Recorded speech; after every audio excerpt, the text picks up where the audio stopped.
Once, in a small town called Selfville, there was a person named John who struggled with negative self-talk.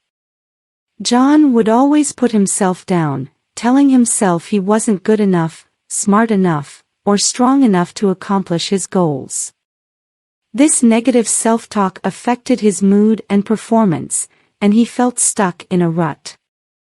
One day, John met a wise philosopher named Phil, who had a unique perspective on negative self-talk. Phil explained to John that the way we talk to ourselves has a significant impact on our lives. Negative self-talk creates a negative self-fulfilling prophecy, while positive self-talk creates a positive one. Phil gave John an example. Imagine you're in a race, Phil said.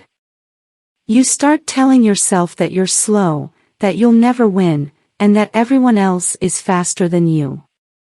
What do you think will happen?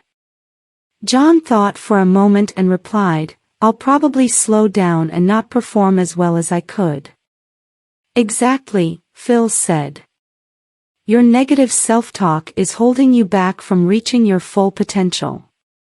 Phil then shared a story about his own experience with negative self-talk. When I was younger, Phil said, I used to tell myself that I was not good enough to become a philosopher. But one day, I realized that this negative self-talk was not helping me in any way. So, I changed my inner dialogue and started telling myself that I was capable of achieving my dreams. Phil's new positive self-talk motivated him to study hard, and he eventually became a successful philosopher. By changing the way I talked to myself, I rewired my brain to think positively, and it helped me achieve my goals, Phil said. John was amazed by Phil's story and wanted to know more about how to rewire his brain to think positively. Phil explained that the first step was to become aware of his negative self-talk. Whenever you catch yourself saying something negative to yourself, pause and take a deep breath, Phil said. Then, reframe the thought into a positive one. For example, if you tell yourself you're not good enough, reframe it as, I am capable of achieving my goals. John took Phil's advice to heart and started to pay attention to his negative self-talk. He realized that he was being too hard on himself and started to reframe his thoughts into positive ones.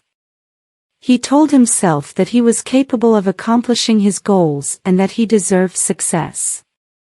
As John continued to reframe his negative self-talk, he noticed a positive change in his mood and behavior. He felt more confident, focused, and motivated to achieve his goals. He also noticed that people around him responded positively to his new attitude. John realized that negative self-talk is like a poison that can slowly eat away at one's confidence and self-esteem. But by changing the way we talk to ourselves, we can rewire our brains to think positively and create a positive self-fulfilling prophecy. In the end, John thanked Phil for his wisdom and guidance, and promised to continue working on his positive self-talk. He realized that changing his inner dialogue was not easy, but it was worth it in the end. And so, John left Selfville a changed person, ready to face the world with a positive attitude and a new philosophy on the impact of negative self-talk.